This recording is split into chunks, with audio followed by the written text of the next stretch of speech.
Os irmãos perceberam, eu estou bastante rouco, né? Então, peço que os irmãos orem aí, né? Estejam em intercessão para que eu consiga chegar até o final da mensagem, tá? O culto já está bastante permeado de pontos específicos e essenciais. Tudo que nós fazemos ao longo do culto é instrutivo, é instrução, é discipulado. Já tenho dito aos irmãos isso ao longo de algum tempo que estou com os irmãos aqui. Nada é feito por acaso. Cada etapa do culto tem uma função discipular, de lhes ensinar acerca daquilo que o Senhor deseja falar aos nossos corações. A mensagem vem para completar, ela não é a única fonte de ensino, embora seja a fonte primária de ensino para a igreja, mas de qualquer forma, tudo que estamos fazendo, os cânticos que cantamos, os hinos que entoamos, as mensagens, os textos bíblicos que lemos, as participações das famílias, nós estamos no mês das famílias, né? Estamos celebrando as famílias, todas essas participações têm trazido alguma instrução, algum discipulado para as nossas vidas. Aprendemos hoje, na prática, aqui, vendo um exemplo prático da família do irmão Alisson, aquilo que nós comentamos na primeira mensagem dessa série, da intencionalidade, da necessidade da intencionalidade da transmissão de fé de uma geração para outra geração. Nós chamamos a atenção que o texto bíblico nos alerta que em um determinado momento houve uma geração descendente em Israel que não conhecia o que o Senhor havia feito pelo povo ao longo da caminhada pelo deserto.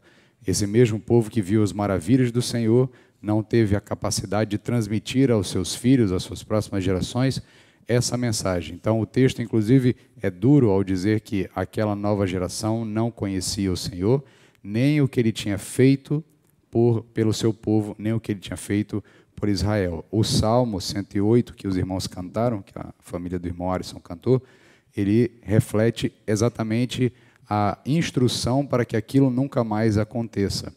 É exatamente isso que o texto diz, o texto do Salmo, o cântico que eles cantaram é o Salmo 108, o texto 78, 108 é outro, que o Vencedores por Cristo tem um monte de música de Salmo, né? Então esse é o 78, Salmo 78.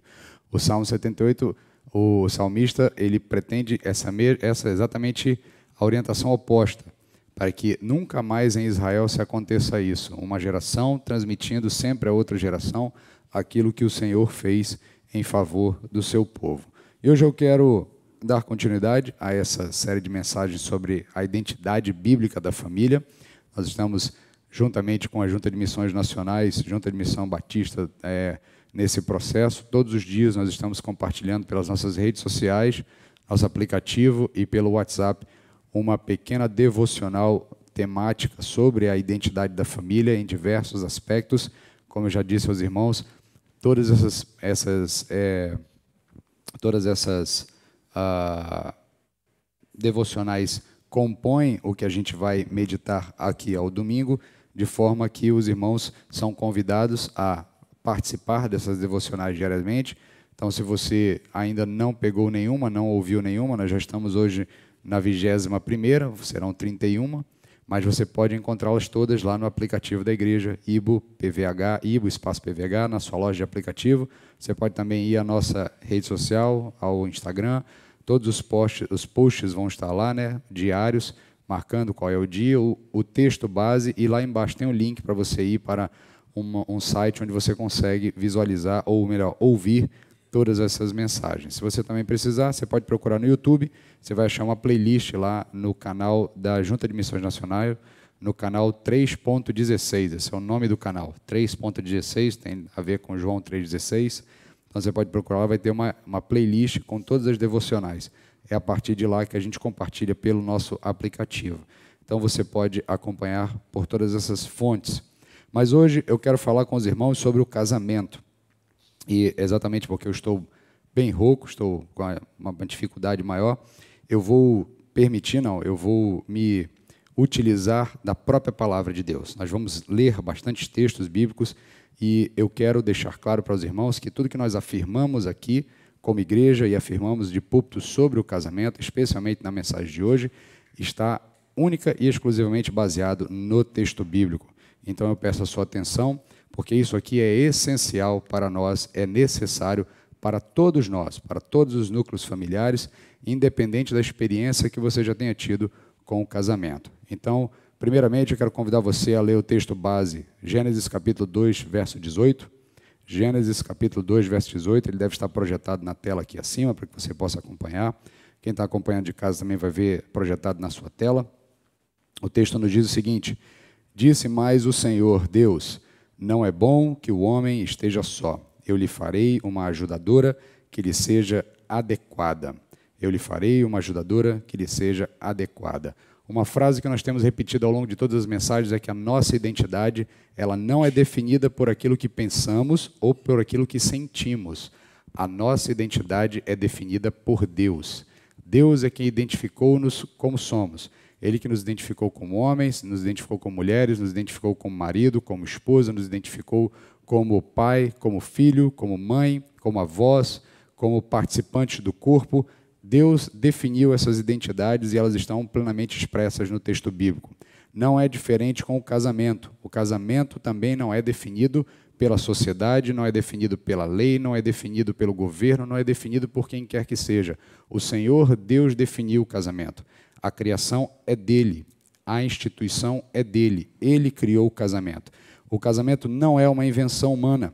Ele precede de todos os povos, pois é uma instituição divina criada pelo próprio Deus, quando lá dos céus ele declarou, disse mais o Senhor, não é bom que o homem esteja só, eu lhe farei uma ajudadora que lhe seja adequada. Ali o Senhor instituiu o casamento. Ele olhou para Adão, depois de toda a criação terminada, Adão já criado, já atuando no jardim do Éden, ele olha para Adão e diz, não é bom que ele esteja só, eu farei para ele uma companheira idônea, e eu sempre chamo a atenção porque há algumas nuances no texto que elas ficam claras apenas se nós dominássemos a língua original. Não é necessário que você domine o grego, o hebraico, o que quer que seja, mas para isso Deus levanta pessoas que conheçam essas línguas, que entendam elas profundamente e nos tragam essas nuances, esses detalhes.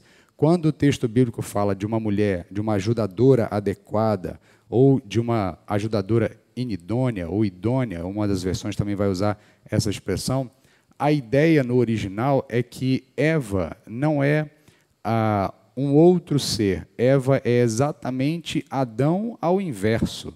Tá? Se é que você consegue entender, o conceito por trás é esse, é que Eva não é algo diferente de Adão. Eva é exatamente Adão, mas ao inverso. Por isso que eles se completam, por isso que eles são complementares um ao outro, porque eles são exatamente a mesma coisa, e nesse sentido eles se completam porque um é o inverso do outro.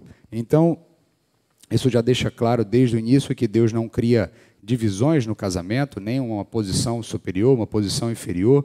A própria ideia de cabeça da família, que nós vamos ver ao longo dessas mensagens, ela não tem nada a ver com esse processo de domínio do homem sobre a mulher, mas mais com um papel que Deus atribui ao homem dentro do contexto familiar. Mas desde o início Deus trata o homem e mulher em pé de igualdade e o casamento é instituído para eles. Assim nasceu o casamento, quando Deus formaliza isso, dizendo que um homem se junta a uma mulher, como ele vai dizer no capítulo 2, verso 24 de Gênesis, ele dizendo, portanto o homem deixará o seu pai e a sua mãe e se unirá à sua mulher e eles serão uma só carne. Essa união é firmada por uma aliança eterna. Ela é firmada por uma aliança eterna, uma aliança de fidelidade, uma aliança de intimidade entre um homem e uma mulher, para que ambos desfrutem todas as bênçãos decorrentes do casamento.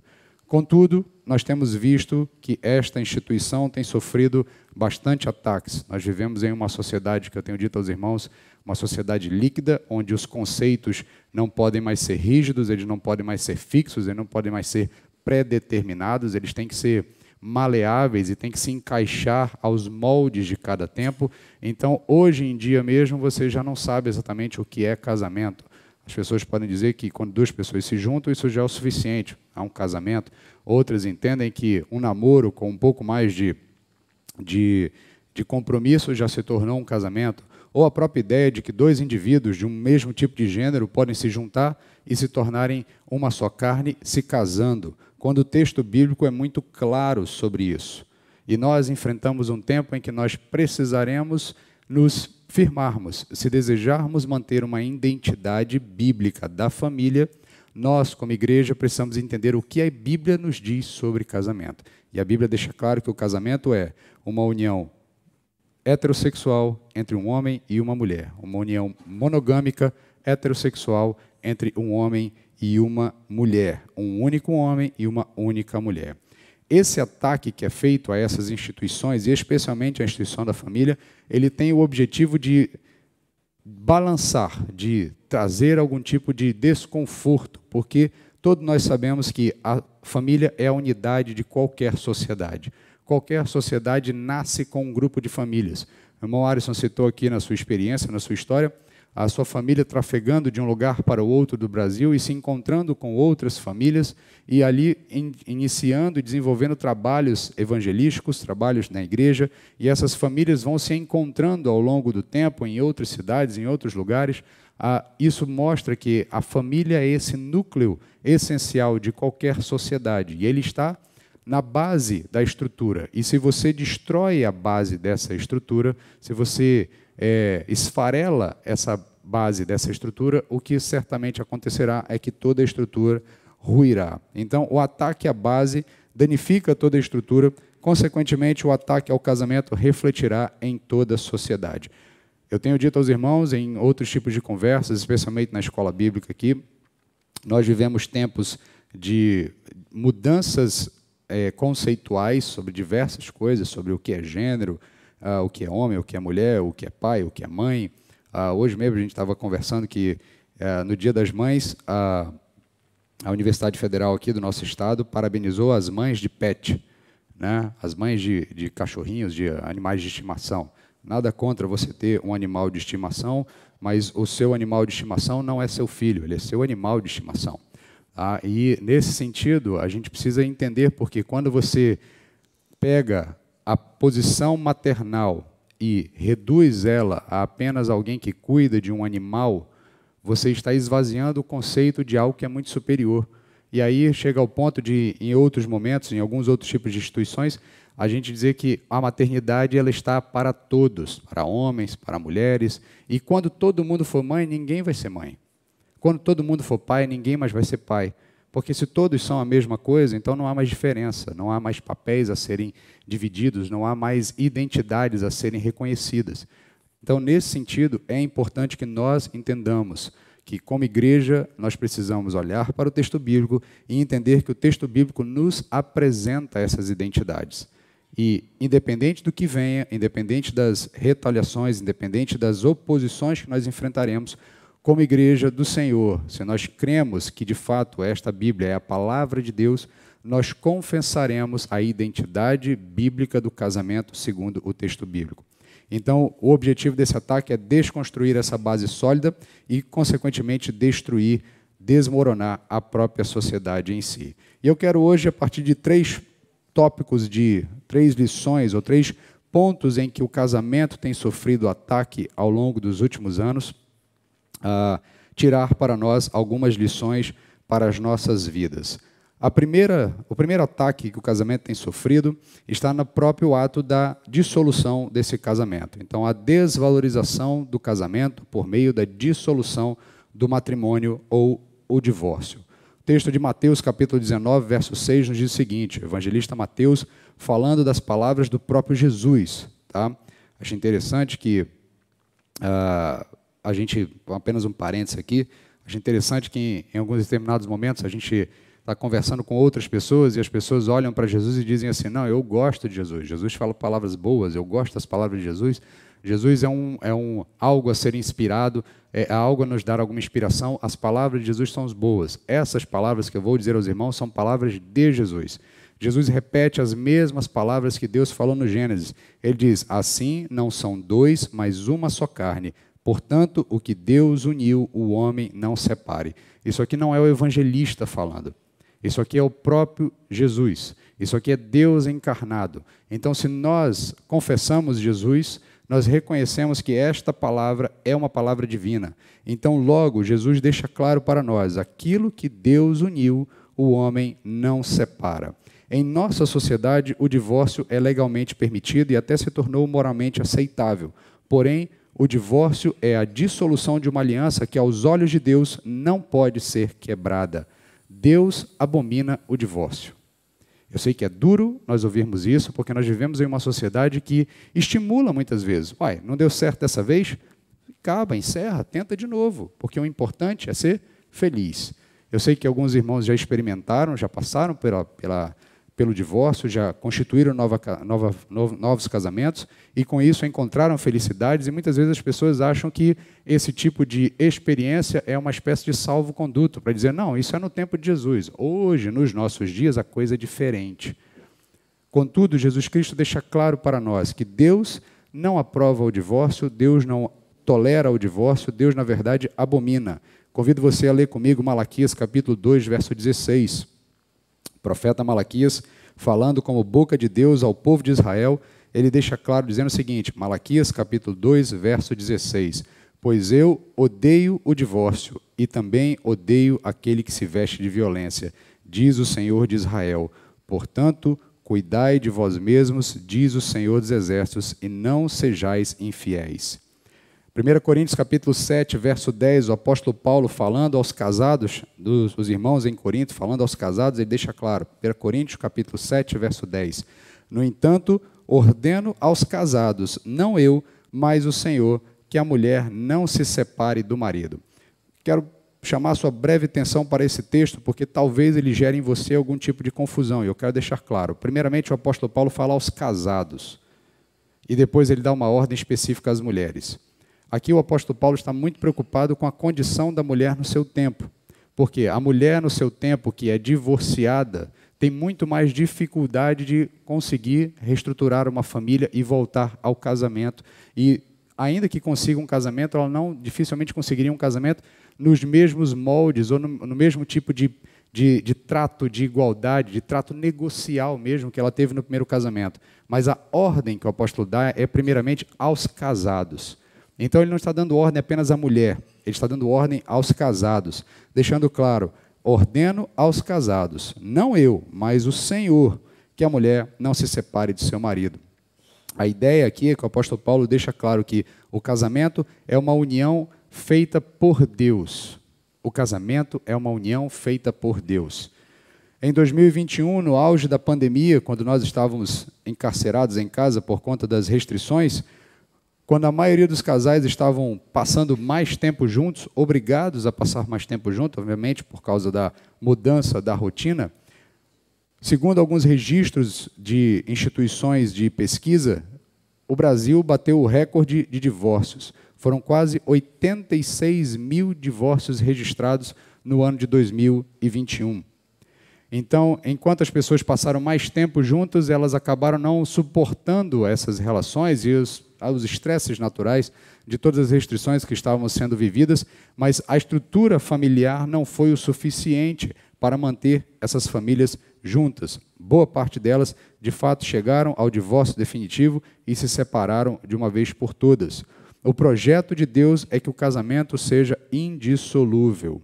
O mundo diz que seja eterno enquanto dure, não é assim que diz o poema? Que seja eterno enquanto dure. Porém, Deus não criou o casamento para acabar na primeira crise. Ele criou o casamento para ser permanente.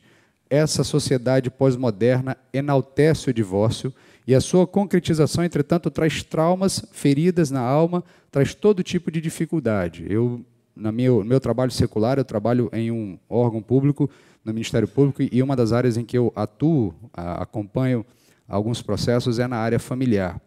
É impressionante como a disputa, muitas vezes, por bens e até mesmo pela guarda dos filhos, faz aparecer algo que você não consegue entender como é que aquelas duas pessoas, em algum momento, estiveram juntas. Porque é tanto ódio desferido ali nas palavras, né? E, obviamente, os advogados também fazem um bom papel de darem uma boa inflada nas coisas, mas o fato é que há, sim, uma beligerância por conta de traumas. E todos esses traumas eles estão intimamente ligados com a ruptura do laço familiar. Eles estão intimamente ligados com a ruptura do laço matrimonial. Há sempre uma rusga que fica, há sempre um trauma que fica, há sempre uma ferida que fica, e o divórcio não vai resolver isso de uma vez por todas. O divórcio, ele, além de ser antinatural, ele também é uma desobediência à palavra de Deus. Deus deixa claro que o divórcio só nos é permitido em situações específicas. O texto bíblico nos dá algumas opções, algumas possibilidades, mas essas possibilidades, elas são a exceção à regra, elas não são a regra. Há algumas possibilidades que o texto bíblico contempla, mas todas elas estão associadas a uma frase que Jesus Cristo diz aos apóstolos, quando ele está discutindo essa questão. Ele diz: olha, Moisés deu a vocês o divórcio por causa da dureza do coração de vocês. Não foi Deus que disse: não, olha, nesses casos aqui vocês vão poder se divorciar. Moisés autoriza o divórcio ao povo de Israel por causa da dureza do coração. Moisés reconhecendo a limitação da nossa capacidade de perdão, de restauração, de reestruturação, de recondicionamento um ao outro, Moisés olha e diz: bem, então em alguns casos o divórcio será permitido. Mas são casos específicos e o texto bíblico nos lista eles em alguns momentos. 1 Coríntios 7,15, Mateus 19,9, são textos que nos dão esses tipos de condições especiais onde o divórcio, em tese, é tolerado pelo Senhor, mas nunca desejado, nunca requerido e nunca é algo que alegre o Senhor. Um divórcio nunca alegrará o Senhor. Esses textos bíblicos que eu acabei de citar, 1 Coríntios 7,15 e Mateus 19,9, eles toleram algumas situações em que o divórcio seria permitido, mas eles não são a regra, eles são a exceção. E se nós queremos ser uma igreja com uma identidade definida a partir do texto bíblico, nós não podemos normalizar o divórcio em nosso meio. O divórcio é uma solução rápida para problemas profundos, que demandam, na grande maioria dos casos, arrependimento, reconhecimento de erro, capacidade de pedir perdão, coisas que aparentemente não combinam com a tônica de que o que importa é ser feliz. Em uma sociedade em que nós somos estimulados constantemente a buscar uma felicidade hedonista constante para as nossas situações, nós não somos estimulados a enfrentar os problemas e resolver os nossos problemas. O divórcio só acontece quando nós não nos deparamos com a necessidade de resolver os nossos problemas. Nós casamos, nós que somos casados, nós casamos com alguém diante de Deus, independente de nós não tenhamos feito isso. Tá? Isso é um ponto interessante, porque muita gente acha que, porque não se casou na igreja, ou porque não era crente, acha que o seu casamento não foi diante do Senhor. O casamento é uma instituição divina. Todo casamento é realizado diante de Deus. Todo casamento é realizado diante de Deus, porque o casamento é de Deus. Deus é quem criou o casamento. Todo casamento é realizado diante de Deus, independente de onde a pessoa realize. Independente de em que estrutura religiosa, civil, legislativa ela realize isso. Todo casamento é realizado diante de Deus. Por isso é que Deus abomina o divórcio. Isso é duro, eu sei que os irmãos muitas vezes estão acostumados mais com uma ideia de que nesse tipo de situação, nesse tipo de vespeiro, a gente não mexe porque dá muito problema, dá muito trabalho. Às vezes a gente toca em feridas pessoais de uma pessoa ou de outra, de experiências de um ou de outro. Eu entendo que muitos irmãos tenham passado pela experiência do divórcio, tenham encontrado um novo casamento e tenham encontrado felicidade, mas isso é graça, meu irmão. Isso é graça, minha irmã. Isso não é regra, isso é a graça divina derramada sobre sua vida. Isso é a graça de Deus derramada sobre as nossas vidas. Porque se Deus nos deixasse à mercê do nosso próprio comportamento, nós certamente nos destruiríamos uns aos outros. Por isso, Deus derrama graça. E sim, muitos conseguirão sair de um casamento falido, entrar numa nova relação e encontrar felicidade ali. Mas isso é graça, isso não é a regra, e a igreja não pode normalizar isso. A igreja não pode olhar para isso como se fosse algo comum. A igreja não pode olhar para o divórcio como se fosse algo aceitável para os nossos meios. O divórcio sempre será a última das últimas opções que nós vamos ter, que nós vamos buscar para tentar resolver o problema da entidade familiar, do núcleo familiar, do casamento. Então, nós precisamos entender que o divórcio nada mais é do que um ataque do inimigo a uma estrutura basilar criada por Deus. Deus não criou o casamento para ter dissolução. Deus criou o casamento para que esta união perdure até que a morte os separe. Nós só, de fato, nos separaremos, nos divorciaremos daquele com quem nós casamos, quando nós deixarmos essa vida e passarmos para a vida eterna diante de Deus. Segundo ataque que o casamento tem sofrido na nossa sociedade e na história como um todo, o ataque ao casamento por meio da promoção da infidelidade conjugal ou do adultério. Evangelho de Mateus, capítulo 5, verso 28, Jesus Cristo nos diz: Eu, porém, vos digo que todo aquele que olhar com desejo para uma mulher já cometeu adultério com ela no seu coração.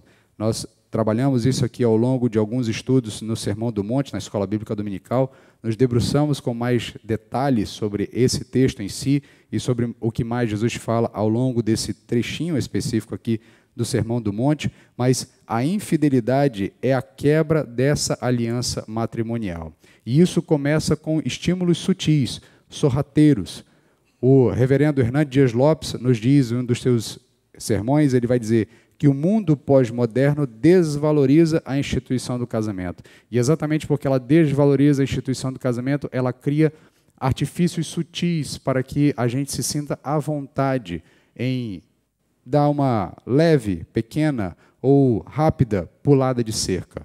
Nós olhamos muitas vezes novelas, filmes, produções artísticas, em que muitas vezes nós nos pegamos torcendo para que o mocinho, o protagonista ou a protagonista, de fato concretize o seu relacionamento adúltero com a outra pessoa, porque o casamento dela ou o relacionamento dela é um relacionamento ruim, faz mal para ela, a outra pessoa não merece ela, então ela deveria, de fato, sim, pular a cerca com outra pessoa e ser feliz, e muitas vezes nós nos pegamos torcendo para que essas coisas aconteçam. Esses são os encaminhamentos sutis do maligno, de tornar isso algo aceitável, algo satisfatório, uma espécie de solução para um problema insolúvel. Essa desvalorização ela começa com a normalização da dissolução do matrimônio. Então, a partir do momento em que o matrimônio é algo que nós podemos simplesmente acabar, inclusive, eu lembro que quando eu entrei no curso de Direito, um dos avanços, né, que se disse na época que o Código Civil estava sofrendo, era que, a partir de então, o divórcio seria um direito potestativo, ou seja, é um direito que a parte pode exercer independente da vontade da outra parte, porque até então, para que houvesse divórcio, as duas partes precisavam concordar diante do juiz para que então pudesse decretar o divórcio, mas celebrou-se um avanço da sociedade, um avanço legislativo, a partir do momento que uma das partes simplesmente pode dizer, olha, não quero. E depois nós avançamos um pouco mais ainda. Se as partes não tiverem patrimônio, elas podem simplesmente ir ao cartório e dizer, ó, acabou. Assina aí o papel que está encerrado o nosso relacionamento, o nosso casamento.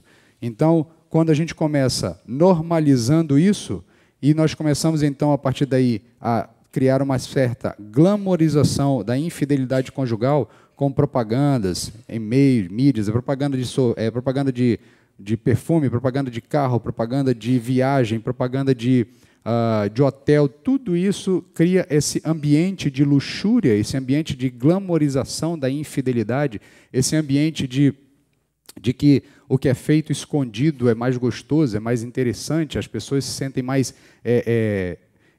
estimuladas a fazer esse tipo de coisa. Isso tudo valoriza um comportamento que é agressivo ao casamento e que fere a conduta que Deus espera tanto do homem quanto da mulher. É inegável que a nossa sociedade tem sofrido com isso. A nossa sociedade, eu já tenho comentado aos irmãos em outro momento, ela até parece um pouco esquizofrênica. Enquanto a indústria do casamento cresce, né, e quem já programou um casamento, já foi atrás de fazer todo aquele corre de estruturação de casamento, de contratar cerimonial, contratar lugar, fotógrafo, festa disso, festa daquilo, chá disso, chá daquilo, sabe o quanto isso custa? É uma indústria que ganha muito dinheiro e, ao mesmo tempo, nós simplesmente celebramos tanto a infidelidade quanto a dissolução do casamento como se fosse algo simples. Nós queremos que as pessoas casem, mas nós também queremos que elas se divorciem, que talvez seja para voltar a casar de novo, para essa máquina continuar funcionando, essa indústria continuar funcionando. Então, nesse processo é que nós nos submetemos a esses estímulos sensoriais, a esses estímulos visuais, a esses estímulos psicológicos, muitas vezes, quando nós assistimos filmes, séries, novelas, programações em geral, essa exposição resultará em um esfriamento espiritual. Logo, esse esfriamento espiritual vai resultar numa quebra de confiança entre o casal e logo essa quebra de confiança certamente acabará na destruição da família. Provérbios capítulo 5, verso 3 e 4, Provérbios capítulo 5, verso 3 e 4, o sábio nos diz o seguinte: porque os lábios da mulher imoral destilam mel, e a sua boca é mais suave do que o azeite, mas no final é amargo como o absinto, afiado como a espada de 2 gumes. Quem adultera constrói a sua casa sobre areia. Opa! Aqui fazendo um paralelo com o que Jesus Cristo nos ensina na famosa parábola da base das construções. Quem acha que o seu casamento pode permanecer com essa base do adultério, certamente está construindo um casamento com base na areia, logo ele desmoronará. Em oposição a esse ataque, a Bíblia nos orienta à fidelidade no casamento. Malaquias 2,16, que nós já lemos anteriormente, nos diz o seguinte: pois eu odeio o divórcio e também odeio aquele que se veste de violência, diz o Senhor Deus de Israel. Portanto, cuidai de vós mesmos, diz o Senhor dos Exércitos, não sejais infiéis. A infidelidade do texto, ela é tanto da infidelidade em relação ao Senhor, quanto à infidelidade matrimonial. O profeta começa falando sobre divórcio, então ele está dizendo, sejam fiéis ao Senhor, mas sejam fiéis também ao seu marido ou à sua esposa. Deus está ordenando ao povo de Israel a fidelidade, porque a fidelidade é da natureza de Deus. E Deus deseja que nós, como seus filhos, nos comportemos como Ele se comporta. Logo, Ele deseja de nós a fidelidade. Jó, capítulo 31, verso 1, Jó nos diz também, um livro de sabedoria, embora conte uma história longa de provação de Jó, Jó nos dá uma palavra de sabedoria. Ele diz, olha, fiz um acordo com os meus olhos de não cobiçar moça alguma. Fiz um acordo com os meus olhos de não cobiçar moça alguma. Desse modo, se os cônjuges entenderem que esta palavra é do Senhor para nós, eles certamente desfrutarão de um relacionamento feliz, sólido e sadio, baseado na fidelidade, baseado na confiança, baseado num casamento estruturado naquilo que Deus deseja para nós. O terceiro e último ataque que nós vamos tratar na noite de hoje, nessa mensagem, é o ataque ao casamento por meio da desconstrução da sua configuração original. O ataque ao casamento por meio da desconstrução da sua configuração original. Gênesis capítulo 1, verso 27 e capítulo 2, verso 24. Eu vou aqui juntar partes dos textos. Na apresentação vocês vão ver o texto completo. Eu não acertei usar o programa para pegar só exatamente o trecho que eu queria, mas Deus diz o seguinte: homem e mulher os criou. Portanto, o homem deixa o seu pai e a sua mãe e se unirá à sua mulher, e eles serão uma só carne. Há ainda um outro ataque que o casamento tem sofrido na nossa sociedade pós-moderna, que é a nova configuração familiar. Nós já temos ouvido isso em diversos tipos de programas na TV, ou mesmo em palestras que são disponibilizadas tanto online quanto em instituições públicas, falando sobre a nova configuração do casamento. Fala-se da união homossexual, já fala-se da união poliafetiva, da união do poliamor, né? Já não é mais apenas uma discussão se um homem e uma mulher, se o casamento está limitado a um homem e uma mulher, mas também se o casamento está limitado a um único homem e uma única mulher, ou a um único homem e um outro único homem, uma única mulher e uma outra única mulher, mas já se discute se é possível haver casamento entre um homem e várias mulheres, ou entre várias mulheres e um homem, ou entre vários homens e vários homens, e a mecânica ali, melhor, a aritmética não tem fim, as possibilidades não têm fim. Isso já se discute, já se debate, já há decisões judiciais reconhecendo algum tipo de relacionamento poliafetivo, dando obrigações, dando direitos às partes, e isso tudo é uma desconfiguração do propósito original de Deus para o casamento. Aos olhos de Deus, o casamento é único e exclusivo entre um homem e uma mulher. Como eu disse aos irmãos no início, a Bíblia nos apresenta 2 princípios basilares para o casamento: monogâmico e heterossexual. Monogâmico e heterossexual. O casamento bíblico é monogâmico e heterossexual. 1 Coríntios capítulo 7, verso 2, o apóstolo Paulo diz: por causa da imoralidade, cada homem tenha a sua mulher e cada mulher tenha o seu marido. Deixe-me apenas expandir um pouquinho o contexto para que você entenda aqui. O apóstolo Paulo não está falando isso de graça, não. Ele está falando para uma sociedade em que essa desmoralização já estava institucionalizada. A sociedade de Corinto, ela é conhecida historicamente. Quem estudou conosco aqui na Escola Bíblica Dominical, lembra que eu reforcei diversas vezes que a sociedade de Corinto, ela é historicamente conhecida por ser uma sociedade extremamente devassa, extremamente devoluta, dada ao comportamento imoral e dado a todas as regalias da imoralidade. Tem historicamente, a gente sabe que hoje, na cidade de Corinto de hoje, isso não existe mais, tá, gente? A cidade de Corinto de hoje não é a mesma cidade de Corinto do tempo bíblico, tá? Mas a cidade de Corinto, no tempo bíblico, ela tinha ali no alto de um monte que ficava muito próximo da cidade, um templo dedicado à deusa Afrodite, onde todo tipo de culto ou de ritual imoral acontecia lá, e isso era parte da cultura da cidade. Era tão parte da cultura que as pessoas... Deixa eu tentar aqui dar um exemplo para não ficar muito confuso, mas para você entender. É mais ou menos como se fosse assim: você está no seu trabalho aqui, a gente está no trabalho, trabalhou junto, terminou, vamos dar uma voltinha, vamos fazer um happy hour. O happy hour é, vamos passar no culto de Afrodite, e o culto em si é necessário participar do processo de imoralidade. E a igreja, naquele momento, estava enfrentando esse problema, porque os irmãos da igreja de Corinto, qual era a dificuldade deles? A gente se separa deles de uma vez por todas, a gente participa dessa sociedade. Como é que a gente enfrenta essa questão? A gente não pode participar de mais nada, a gente pode participar do quê? E aí o apóstolo Paulo vai trabalhando esses conceitos todos, e nesse ponto ele diz: olha, quanto à imoralidade, deixa eu deixar bem claro para vocês uma coisa: cada homem tem a sua esposa e cada esposa tem só o seu marido. Vocês foram unidos em uma só carne no Senhor no dia do matrimônio, então vocês pertencem um ao outro. Não tem essa história de ato cultural, ato cultual, porque a desculpa de muitos era essa: não, eu não estou adulterando a minha esposa, eu estou participando de um ato cultural, de um ato de culto, eu estou participando de algo que é da cultura da minha cidade, algo que é da cultura do meu povo. Então isso não pode ser encarado como um adultério, ou uma imoralidade, ou uma ofensa à minha esposa, ao meu esposo. O apóstolo Paulo então vem e deixa muito claro: olha, por causa da imoralidade, cada homem tem a sua mulher e cada mulher o seu marido. Não há como abrir mão desses princípios sob o pretexto do amor.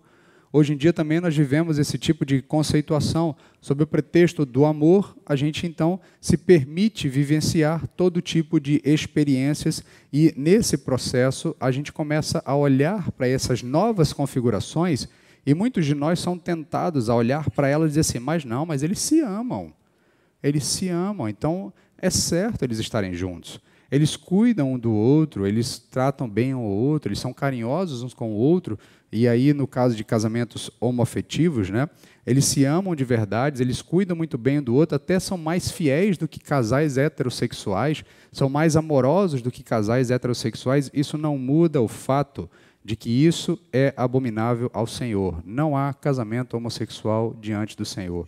Não há relação de casamento homossexual diante do Senhor. Volto a afirmar a mesma afirmação que fiz antes: todo casamento é realizado diante de Deus. Todo casamento é realizado diante de Deus. E só é casamento se for realizado diante de Deus. E aquilo que Deus abomina não é realizado perante Ele. Logo, não há casamento homoafetivo. O texto bíblico é muito claro em relação a isso. As pessoas querem se juntar, querem viver uniões pessoais. Isso não pode e nem nunca será para nós reconhecido como casamento.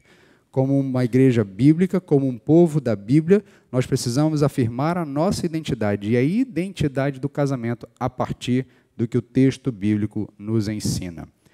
É inegável que a sociedade tem sofrido as consequências, e ela vai experimentar consequências piores.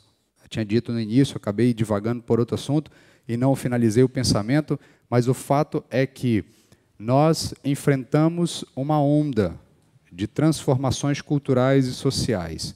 Como toda onda, ela vai gerar um rebote, porque nem a sociedade tem capacidade para absorver tamanha transformação, nem a nossa sociedade tem capacidade para absorver tamanha confusão. Tanto é que esse processo de sociedade líquida deixa até mesmo as pessoas com mentes mais abertas, em algum momento elas ficam confusas. Espera lá, até onde vai? Até onde muda? O que era ontem e por que hoje não é? Por que ontem era de um conceito, agora já mudou o conceito? Até mesmo as pessoas que, em algum sentido, estão abertas a essas mudanças, elas começam a se sentir incomodadas a partir de um determinado avanço.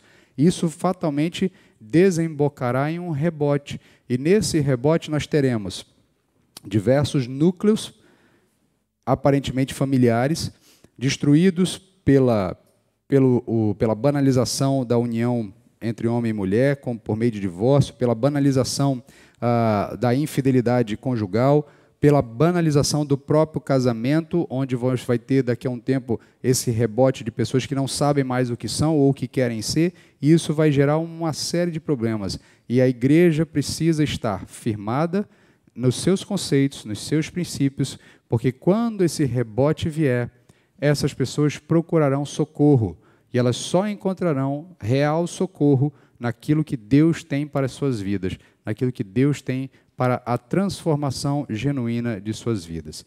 Então, meus queridos, concluindo a mensagem de hoje, se nós desejamos ser famílias que se dispõem a viver o oposto do padrão da sociedade contemporânea, nós seremos impelidos a permanecer firmes nos princípios e valores bíblicos e não nos deixar influenciar pelo meio e pelas propostas imorais de uma cultura pagã.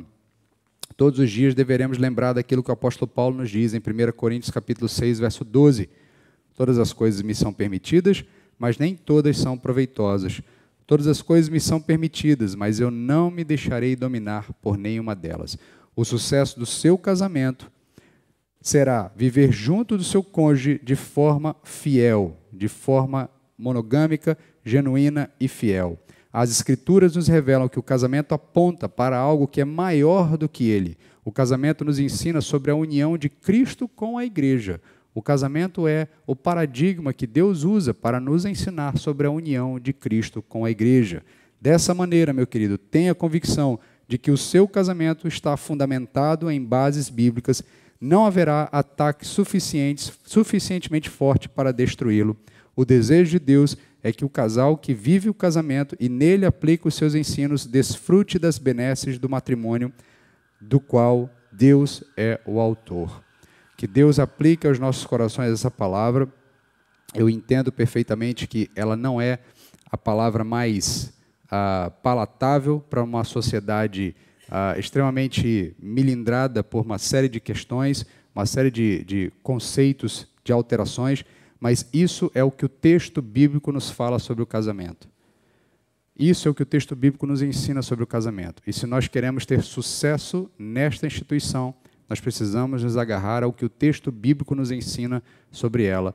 E precisamos, como igreja, afirmar isso por onde quer que passemos, por intermédio das nossas próprias famílias, das nossas próprias estruturas familiares. Quero finalizar fazendo uma oração, quero convidar você a baixar a sua cabeça para orar juntamente comigo.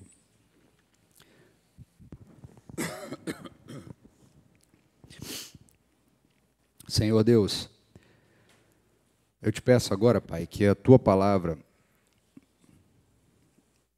adentre e habite ricamente em nossos corações. Que o Teu Santo Espírito pegue a mensagem que eu trouxe nessa noite e entregue nos devidos corações da melhor maneira e da forma mais eficaz que somente Ele consegue fazer. Que as limitações do pregador não sejam um empecilho para que o Teu Santo Espírito de fato nos molde à imagem e semelhança de Jesus a partir das verdades bíblicas que a Tua palavra nos ensina sobre o casamento. Nós sabemos que nós vivemos em uma sociedade que, ao mesmo tempo, aparentemente celebra o casamento, mas ela rejeita aquilo que a Bíblia chama de casamento. Ela se ofende com aquilo que a tua palavra chama de casamento. Mas nós somos o teu povo e tu és o nosso Deus. Nós queremos caminhar de acordo com a tua vontade e fazer aquilo que é agradável ao Senhor. Ainda que por conta disso sejamos tratados como párias no meio de uma sociedade hipócrita, imoral e uma sociedade que se coloca em contrariedade aos teus preceitos, aquilo que tu deseja para ela. Mas nós pedimos, dá-nos a coragem necessária. Dá-nos também, Pai, nessa noite, a sabedoria e a resiliência para resolver as nossas questões em cada um dos nossos lares, a fim de que o divórcio não seja normalizado no nosso meio. Dá-nos a resiliência, a sabedoria, a necessidade e a humildade para nos arrependermos de nossos erros e conciliarmos uns aos outros, a fim de que as famílias sejam fortalecidas e saiam do meio dessas confusões que naturalmente vão acontecer em um momento ou outro, fortalecidas e agraciadas pela Tua união, que é perene, que é eterna. Nós pedimos, Pai, que o Senhor trate os nossos corações. Nós pedimos que o Senhor nos converta uns aos outros, a fim de que nós possamos formar núcleos familiares sólidos, estruturados. E assim como falamos também na primeira mensagem, da necessidade de transmitirmos a fé aos nossos filhos por meio do exemplo, por meio daquilo que nós fazemos em relação à fé, ou nos comportamos em relação à fé, que nós também transmitamos aos nossos filhos e às nossas próximas gerações os conceitos bíblicos de casamento, aquilo que o Senhor tem nos ensinado. Dá-nos a sabedoria e a resiliência para enfrentar aquilo que se oporá à Tua palavra ao longo dos próximos anos, dos próximos tempos.